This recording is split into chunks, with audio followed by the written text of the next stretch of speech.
Bandeko na ngai mbote na bino partout bozali. Nalobaki naza na makambo mwa mingi ya koloba na bino. Mais nyonso na koloba nalingi bofungola matoi boyoka nga parce que ezosenga réflexion ya mingi. Bandeko likambo oyo ya Congo Angola mingi bazoyeba gravité na yango te. Mais bandeko nalimbolela bino sikoyo Congolais. Nalandi makambo nyonso, nalandi maunga lobi, nalandi pasteur Ngefa, nalandi ba commentaire ya batu, surtout ngai ndenge bazo finga ngai. Bandeko bola na malamu. Moto oyo alobaki to afinga ki soi-disant ndenge balobi. Oyo Congo etombokeli. Nalandi yango. Moto wana alobi ne bandeli. Yo mwasi oyo zali ko finga bazombo. Donc notre frère ne répondait que au message de la femme, dite femme. Donc muzombo wana te afingi ba Congolais, mais Congolaise afinga ki ba Angolais. Alors Angolais wana asiliki à répondre. Il a bien précisé. Yo mwasi oyo zali ko finga bazombo. Après ça, abandi ko nanate ndenge ye alingaki ko lobela. Mais soki Congolais to Congolaise a fingi mozombo, eza na considération te. Parce que mozombo aza muke.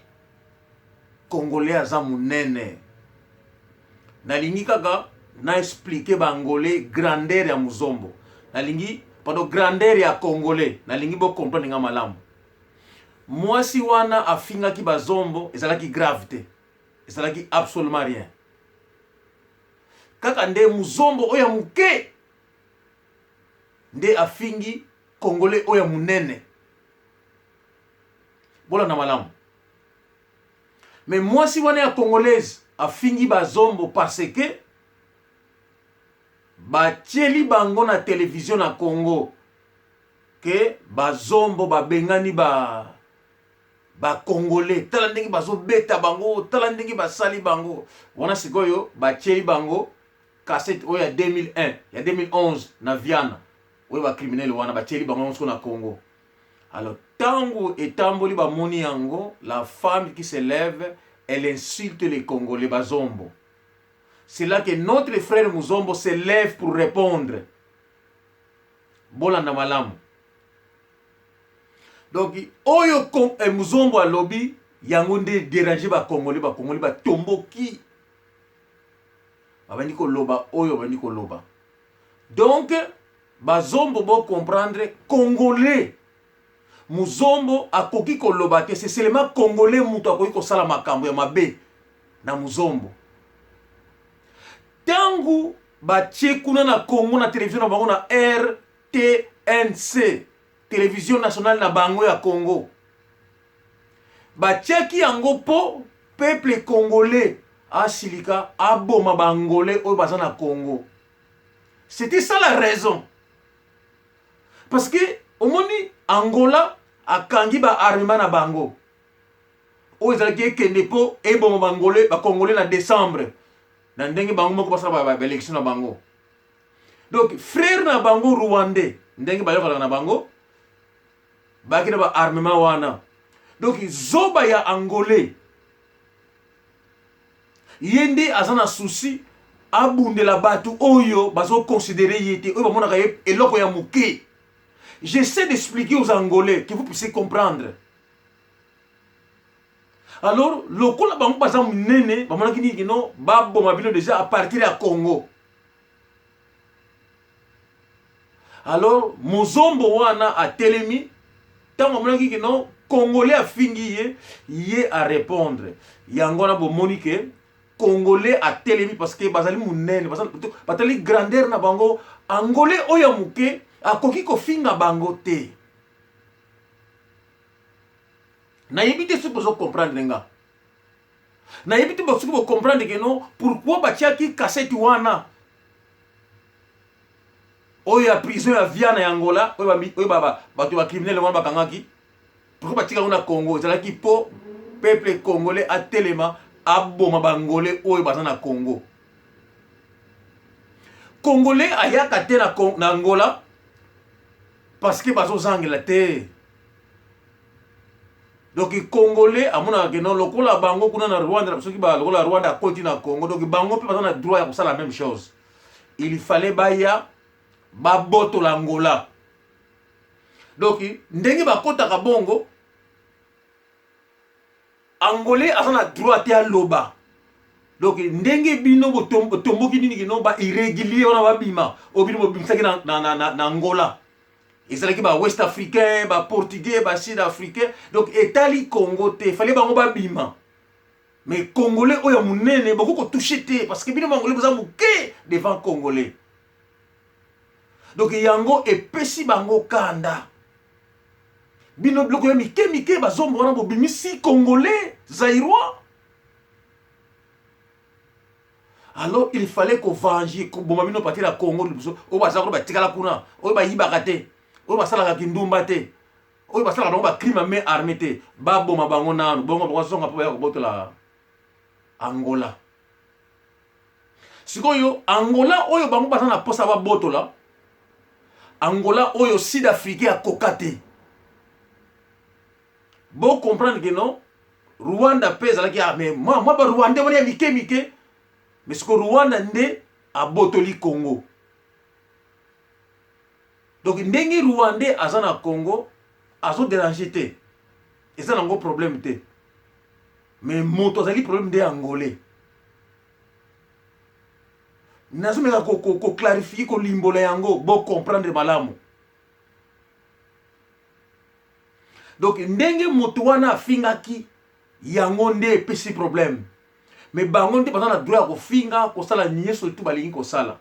Siko Angolais oyo bango zo finga, Angolais oyo Sud-Africain akoka kité. Vous imaginez à l'époque tango wana Swapo azana Angola. Swapo azaka bunda po Namibie comme indépendant. Armée angolaise et lui Samuno Dioma que il faut zona na Namibie comme indépendant. Et vous imaginez l'armée sud-africaine avec l'appui des Anglais et des Américains, mais Sud-Africain a coquité. Les Sud-Africain a coquité Samuel Joma a commis président en Namibie. Namibie a commis indépendant. Donc, Angola wana, oya muke bazombo wana ya muke. Yango nde Congolais alingi abotola. Donc, tant que Congolais ayaka en Angola, ayaka te parce que vous êtes des frères, non. Muzombo a lobby et déranger bango, balingi ba boma bazombo oyo donc ba tiema comme le côté na télévision, ba boma bazombo oyo bazana Congo. Pour bobimisa ki ba irrégulier na mboka na bino. Donc, il ne fallait pas toucher ba intouchables qui sont des Congolais. Donc, quand on a bango, Leonardo Nzolvonda, est-ce que vous m'écoutez, vous me suivez? Maman Mafuta, est-ce que tu me suis? Maman Maria, à Strasbourg, est-ce que vous comprenez ce que j'ai dit là? Povo angolano, vou explicar em português, porque chegou o momento agora para o povo angolano entender. Eu dizia que não, Congolais,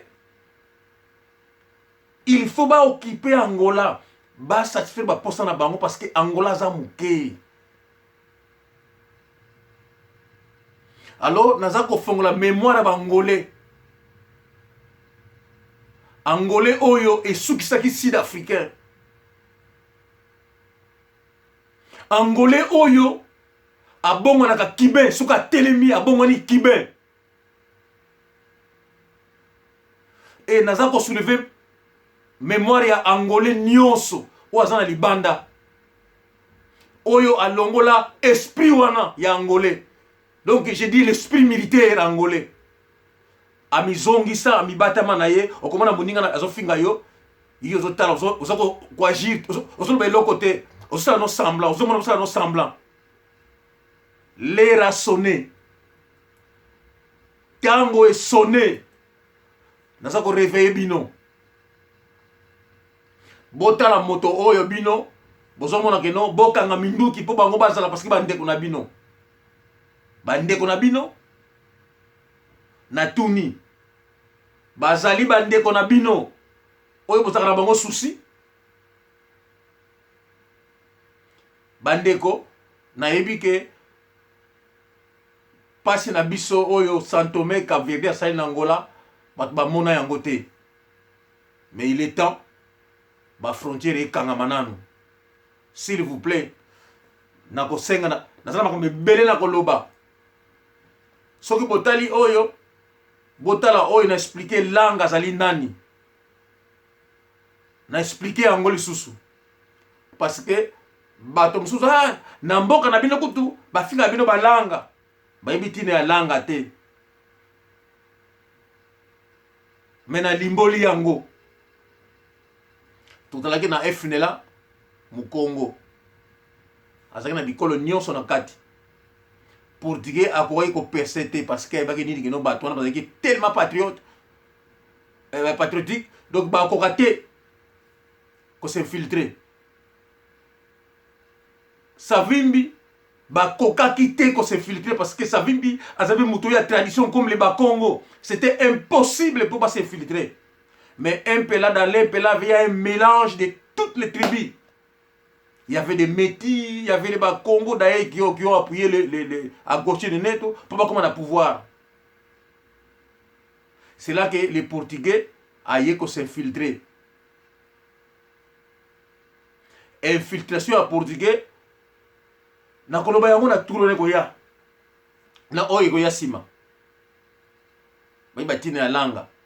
Mais naza ko expliquer na peuple angolais tango ekoki. Angolais oyo kendeki na sam no joma. Angolais oyo kangi malongu na Kabinda raffinerie Sud-Africa zo toka zo kokate. Angolais oyo kendeki Côte d'Ivoire. Angola oyo soka telemi. Angola fa armée angolaise ya lelo ezali UNITA, MPLA, FNLA na FLEG. Na rappele bino kaka.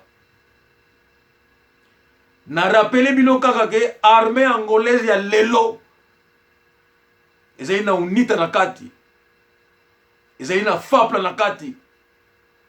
Ezali na FNLA na kati.